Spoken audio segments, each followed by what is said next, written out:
चलो आज ये उत्तराखंड के इतिहास की हमारी ये 7वीं क्लास है यूट्यूब पर।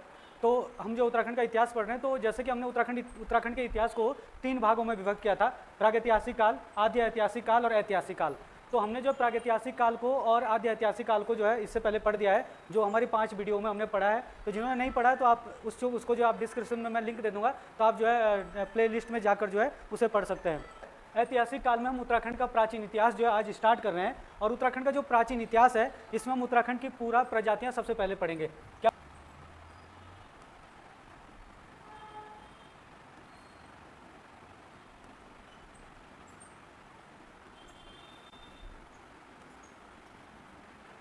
उत्तराखंड की पूरा प्रजातियां, तो उत्तराखंड की जो पूरा प्रजातियां हम पढ़ेंगे, इनमें जो है वैसे तो मतलब ज़्यादातर इतिहासकार 3 ही प्रजातियां पढ़ते हैं, लेकिन हम 4 प्रजातियों के बारे में यहाँ पे आपको पढ़ाएंगे। जैसे आपका पहली प्रजाति आती है, बहुत ही मोस्ट इंपॉर्टेंट है, एग्जाम में पूछी आती है, कोल, है ना। सबसे पहले हम बात करेंगे कोल प्रजाति की, है ना। कोल प्रजाति की बात करेंगे। कोल प्रजाति हो गई, किरात प्रजाति हो गई, है ना। तीसरी आपकी जो है खस प्रजाति हो गई, है ना। ज़्यादातर तो ये इन्हीं को पढ़ा जाता है, लेकिन एक आप लोग जो है चौथी जो ध्यान रखोगे वो रखोगे भोटांतिक प्रजाति।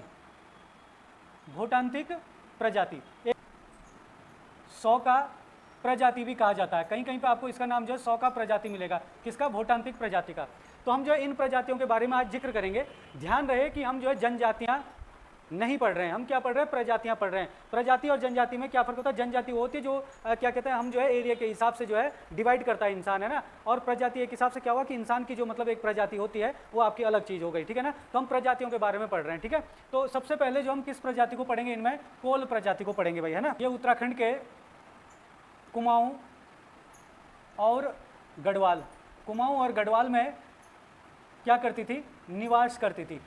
लेकिन अगर विद्वानों की माने तो विद्वानों के अनुसार क्या कहा गया है कि जो ये कोल जनजाति है ये उत्तराखंड की कैसी जनजाति है, कैसी प्रजाति है? प्रथम प्रजाति है। ये उत्तराखंड की प्रथम प्रजाति है, या फिर आप बोल सकते हो कि उत्तराखंड में आने वाली, या फिर आप बोल सकते हो ऐसे कि निवास करने वाली प्रथम प्रजाति है। उत्तराखंड में आने वाली या उत्तराखंड में निवास करने वाली एक ऐसी प्रजाति है, प्रथम प्रजाति है। अगर हम यहाँ पे देखें कि ये प्रथम प्रजाति उत्तराखंड में निवास करने वाली, कि जैसे हम कहते हैं कि भाई पहले यहाँ पे जो जंगल हुआ करता था, पर्वत हुआ करता था, किसी भी क्षेत्र में कोई ना कोई कहीं ना कहीं से तो आए हैं, है ना। तो इसका मतलब क्या है कि हम ये मान सकते हैं कि उत्तराखंड में जो सबसे पहले आए होंगे निवास करने, वो कौन आए होंगे? कोल प्रजाति के लोग आए होंगे, जिसको मतलब क्या है कि आपका विद्वान कहते हैं ना। अभी हम नाम भी लेंगे, लेकिन फिलहाल यहाँ पे एक चीज़ देखना आप लोग कि ये आए कहाँ से होंगे। थोड़ा सा अगर इसका आइडिया देखा कि आए कहाँ से होंगे, तो एक चीज़ ध्यान रखना, या तो ये मतलब छोटा नागपुर से आए हैं, छोटा नागपुर, या तो ये छोटा नागपुर से आए हैं, और या फिर ये कहाँ से आए होंगे? नेपाल से आए होंगे। कुछ विद्वानों का मानना ये है। अब यहाँ पे अगर आप देखोगे मैप में, देखिए ये इंडिया का मैप बनाया हमने यहाँ पे, तो यहाँ पे जो ये झारखंड वाला एरिया है, ये झारखंड वाला जो एरिया है, यहाँ पे आपका क्या है? छोटा नागपुर का पठार है झारखंड में। और उत्तराखंड हो गया ये यहाँ पे, है ना। उत्तराखंड हो गया यहाँ पे, और ये हो गया यहाँ पे नेपाल। तो विद्वानों का मानना है कि ये जो झारखंड है, झारखंड में कोल जनजाति के लोगों का जो है अभी भी निवास और बहुत भारी मात्रा में है। जो अगर देखा जाए तो झारखंड में आपका पश्चिमी बंगाल, बिहार, यहाँ पे छत्तीसगढ़, मध्य प्रदेश, उड़ीसा तक जो है कोल जनजाति के लोग जो क्या है फैले हुए हैं। अब ये कोल जनजाति के लोग यहाँ पे फैले हैं, तो संभव तो माना गया कि यही वही प्रजाति थी कोल है, जिसका क्या है बाद में जनजाति में घोषित किया गया होगा। और नेपाल तो यहाँ पे उत्तराखंड से लगा, तो ऐसा भी हो सकता है कि उत्तराखंड से नेपाल में गए होंगे, और ऐसा भी हो सकता है कि नेपाल से उत्तराखंड में गए होंगे। अब इसका कारण क्या है कि नेपाल से क्यों माना जाता है भाई झारखंड का या छोटे नागपुर का? तो हमने एक रीजन आपको दे दिया कि यहाँ पे बहुत भारी मात्रा में जो है कोल जनजाति के लोग जो निवास करते हैं, और शायद यही तर्क दिया होगा कि संभवतः यहाँ से आए होंगे। अगर हम क्या कहते हैं नेपाल का तर्क दें, तो नेपाल का तर्क क्या है? यहाँ पे जरा इसको देखना, नेपाल का क्या तर्क दिया है विद्वानों ने। नेपाल में कोली गणतंत्र, ये कोली जो है कोल से ही बना हुआ है, कोली गणतंत्र साम्राज्य के साक्ष्य मिलते हैं, है ना। कोली गणतंत्र साम्राज्य के साक्ष्य कहाँ मिलते हैं? नेपाल में मिलते हैं। और वो जो है आपके कोली गणतंत्र साम्राज्य के जो साक्ष्य मिले हैं, उसी साक्ष्यों के आधार पर बताया गया कि संभवतः उत्तराखंड में जो है कोली प्रजाति के लोग जो है नेपाल से आए होंगे। और या फिर ऐसा भी हो सकता है कि नेपाल में गए होंगे। एक दूसरा रीजन है कि आप लोगों ने एक प्रथा देखी होगी, जो आपके कोली जनजाति के लोग हैं, इनमें एक बहुत प्रथा प्रचलित है। उस प्रथा का नाम है कुमारी प्रथा। है ना, कुमार कुमारी एक प्रथा चलती है कोली जनजाति के लोगों में। और ये जो कोली जनजाति के लोगों में कुमार कुमारी प्रथा चलती है, प्रथा क्या होती है कि इसमें जो मतलब क्या है, कुमार है और कुमारी है। कुमार का मतलब हो गया कुंवारा लड़का और कुमारी का मतलब हो गया कुंवारी लड़की, है ना। ये कुमारी जो है आपका कुंवारी का क्या है, तत्सम शब्द है।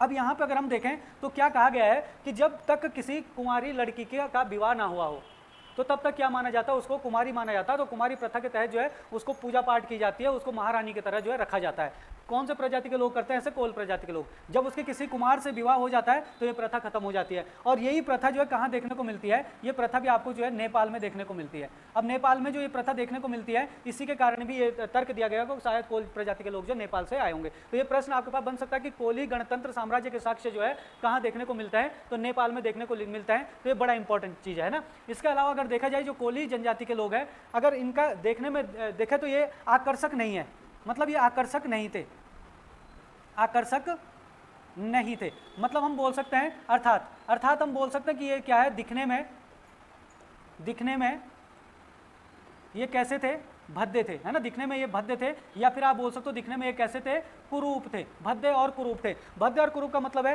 कि जैसे आपका जो है किसी का जो है शरीर जो अजीब सा होता है, किसी का मतलब नाक ज़्यादा बड़ा हो गया, या फिर नाक ज़्यादा ही चपटा हो गया, या फिर आप ये बोल सकते हो कि नाटे कद के, है ना। ऐसे करके जो है इनका जो मतलब कद था वो मतलब थोड़ा अजीब सा होता था, इसलिए दिखने में आकर्षक नहीं होते थे। या फिर हम ये बोल सकते हो दिखने में भद्दे और कुरूप होते थे ये, ठीक है ना। कौन से, कोल प्रजाति के लोग। इनका जो व्यवसाय था कोल प्रजाति के लोगों का, इनका व्यवसाय जो है कृषि था। व्यवसाय तो इनका क्या कहते हैं, कृषि था। जैसे नृत्य हो गया, है ना, और मदिरा हो गई, है ना, मदिरा पान बोल सकते हो आप लोग, संगीत बोल सकते हो आप लोग, संगीत। ये मतलब इनके जीवन का एक हिसाब से क्या था, अभिन्न अंग था भाई। कैसा अंग था, अभिन्न अंग। मतलब कुल मिलाकर हम ये बोल सकते हैं कि ये मतलब नृत्य करने का शौक रखते थे, मदिरा पान, है ना, मदिरा पान का शौक रखते थे, मतलब जो मतलब शराब पी जाती तो शराब का बहुत शौक रखते थे। और इसके साथ साथ जो है संगीत, नृत्य के साथ तो संगीत होगा ही। तो संगीत पूरा साहित्यिक ग्रंथों में, है ना, यानी कि हम जो है प्राचीन ग्रंथों में, हम ये भी बोल सकते हैं कि अगर हम प्राचीन ग्रंथों की बात करेंगे तो प्राचीन ग्रंथों में जो कोल प्रजाति के लोग थे, है ना, इनको शबर, इनको क्या है, सबर या मुंडा नाम से, सबर या मुंडा नाम से संबोधित किया गया है। यानी कि अगर हम देखें तो हमारे जो प्राचीन ग्रंथ है, प्राचीन ग्रंथ में जो है कोल प्रजाति के लोगों को सबर भी कहा गया है और मुंडा भी कहा गया है। दस्यु,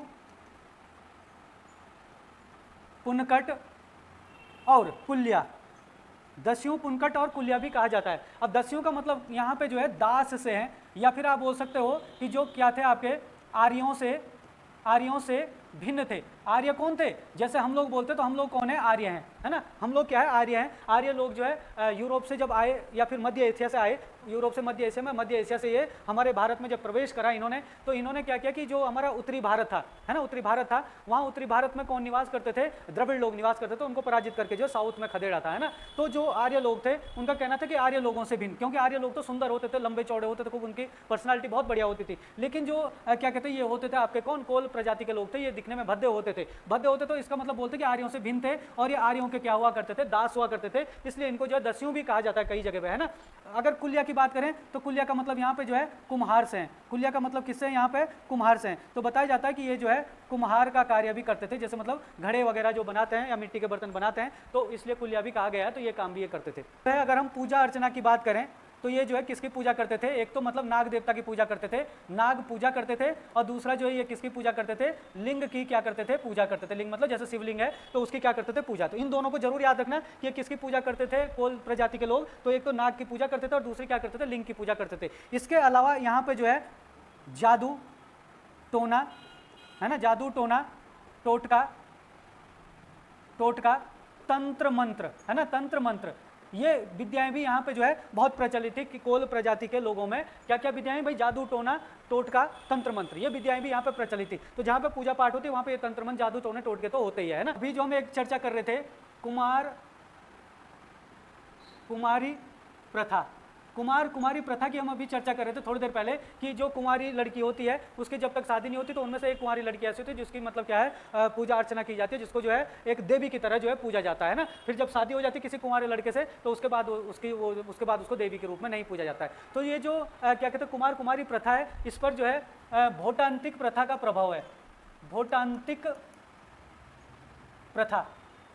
प्रथा का प्रभाव है, ये भी ध्यान रखना आप लोग। अब एग्जाम में प्रश्न बनेगा कि भोटांतिक प्रथा का प्रभाव जो है क्या कहते हैं कोल जनजाति के किस प्रथा पर देखने को मिलता है, तो कुमार कुमारी प्रथा पर देखने को मिलता है। ये भोटांतिक प्रथा भी हम थोड़ी देर पहले बात कर रहे थे कि उत्तराखंड की जो प्राचीन प्रजाति है उसमें एक भोटांतिक प्रजाति का नाम भी हमने लिया था। जो भोटांतिक प्रथा है या भोटांतिक प्रथा है वो कहाँ से आई आपकी, जो भोटांतिक प्रथा वो भोटांतिक प्रजाति की जो प्रथा होगी वही भोटांतिक प्रथा, और उस पर जो है इसका प्रभाव देखने को मिलता है ना। इसलिए जो ये हो सकता है कि पहले जो है इन दोनों का आपस में जो आपके एक भोटांतिक जो प्रजाति थी और आपकी कोल जो प्रजाति थी, इनके हो सकता है आपस में कोई संबंध रहे होंगे, है ना। जनजाति के लोग थे ये क्या करते थे, जो मृतक शरीर होता था, मृतक शरीर यानी कि जैसे किसी की क्या हो जाती थी, डेथ हो जाती थी, मृतक शरीर को क्या करते थे, खुले में क्या करते थे, ये छोड़ देते थे, है ना, छोड़ देते थे। और ऐसा जो है प्राचीन काल के इतिहास में कहाँ देखने को मिला, ऐसा देखने को मिला आपको हड़प्पा सभ्यता में। हड़प्पा सभ्यता में ऐसा देखने को मिला। तो एग्जाम में ये प्रश्न बन सकता है कि हड़प्पा सभ्यता का कौन सी ऐसी रीति कोल प्रजाति के लोगों में देखने को मिली है, कौन सी रीति थी जो कोल प्रजाति के लोगों में देखने को मिली है, तो मृतक शरीर को खुले में छोड़ने या मृतक शरीर को खुले में छोड़ने की जो कोल प्रजाति की जो परंपरा थी वो कहाँ देखने को मिलती है, तो कहाँ देखने को मिलती है, हड़प्पा सभ्यता में देखने को मिलती है ना। ये भी आपको ध्यान रखना है। देखें तो अभी हम थोड़ी देर पहले जो बात कर रहे थे किसकी, किरात की, है ना। एक किरात प्रजाति भी, इसके बाद हम किरात प्रजाति ही पढ़ेंगे। तो जो किरात प्रजाति है, किरात प्रजाति के लोगों ने ही, इन्होंने ही क्या किया होगा, उत्तराखंड से कोल प्रजाति का आधिपत्य समाप्त किया है। तो यहाँ पे विद्वानों के अनुसार ये माना गया है कि जो कोल प्रजाति का जो आधिपत्य था या कोल प्रजाति के लोग जो यहाँ पे उत्तराखंड में निवास करते थे, तो उन्हें यहाँ से उत्तराखंड से किसने जो है बाहर किया होगा, किसने खदेड़ा होगा, तो ये विद्वानों का मानना है कि किरात लोगों ने इनको यहाँ से जो है उत्तराखंड से बाहर किया होगा, ठीक है ना। अच्छा, इसके बाद हम बात करते हैं एक विद्वान की जिनका नाम है शिव प्रसाद डबराल। शिव प्रसाद डबराल, है ना, एक विद्वान का नाम लेंगे हम यहाँ पे। विद्वान का नाम क्या है, शिव प्रसाद डबराल।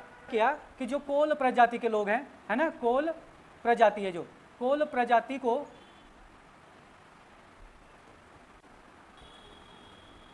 हिमालय की प्राचीन प्रजाति बताया, हिमालय की प्राचीन प्रजाति बताया। और वहीं से तर्क दिया गया कि जो कोल प्रजाति है, हिमालय, उत्तराखंड कहाँ पे, हिमालय क्षेत्र में, तो जो कोल प्रजाति है वो क्या, उत्तराखंड की सबसे प्राचीन प्रजाति, उत्तराखंड की सबसे प्राचीन प्रजाति। और कुछ विद्वान यहाँ तक कि कहीं पे ये भी लिखा गया कि शिव प्रसाद डबराल ने जो है जो कोल प्रजाति है उसको क्या कहा, भारत की सबसे प्राचीन प्रजाति बताया, भारत की सबसे प्राचीन प्रजाति। तो अगर इस प्रकार से भी प्रश्न बनता है कि भारत की सबसे प्राचीन प्रजाति जो है कौन सी है, तो कोल प्रजाति, उत्तराखंड की सबसे प्राचीन तो कोल प्रजाति, और हिमालय की सबसे प्राचीन प्रजाति तो कोल प्रजाति। तो शिव प्रसाद डबराल ने हिमालय की सबसे प्राचीन प्रजाति किसे बताया है, तो किसे बताया है, कोल प्रजाति को बताया। बहुत महत्वपूर्ण है, एग्जाम में आएगा। उत्तराखंड में जो स्थान है बहुत सारे स्थान, बहुत सारी नदियाँ या फिर नाले, है ना, बहुत सारी नदियां और नाले हैं। इनके जो नाम हैं, इनके नामों के साथ जो है कोल प्रजाति के शब्दों के क्या मिलते हैं, प्रत्यय मिलते हैं। कोल प्रजाति के शब्दों के क्या मिलते हैं, इसमें प्रत्यय मिलते हैं। कौन कौन से प्रत्यय मिलते हैं ये भी ध्यान रखना, एग्जाम में पूछा जा सकता है। का, दा, डा, गढ़ और गाड़। तो आप लोगों ने देखा होगा कि बहुत सारे नाम, जैसे हमारा जो है किसी भी गांव का, कहीं क्षेत्र का नाम है उसके पीछे गढ़ है, किसी नदी का नाम है उसके पीछे गाड़ है ना, कहीं पे पीछे लास्ट में दा होगा, लगे प्रत्यय कहाँ लगते हैं शब्दों के पीछे। तो ये जो ता है, दा है, डा है, गढ़ है और गाड़ है, ये सारे के सारे प्रत्यय जो है किस भाषा के प्रत्यय है, तो कोल प्रजाति के भाषा के क्या है, ये शब्द है। सारे कोली प्रजाति थे और इसका ही खास करके तर्क दिया। स्थानों के नाम है, कहीं पे स्थानों के नाम में, कहीं नदियों के नाम पर, कभी नालों के नाम पे जो लास्ट में ये प्रत्यय लगते हैं। और इसी का तर्क देते हुए शिव प्रसाद डबराल ने कहा कि ये जो है कोल जो है उत्तराखंड की सबसे पहली प्रजाति है, ठीक है। तो इसके बाद हम पढ़ेंगे किरात प्रजाति को। तो मिलते हैं अगले वीडियो में किरात प्रजाति के लिए, ठीक है। तो आज के लिए इतना ही। जय उत्तराखंड, जय भारत।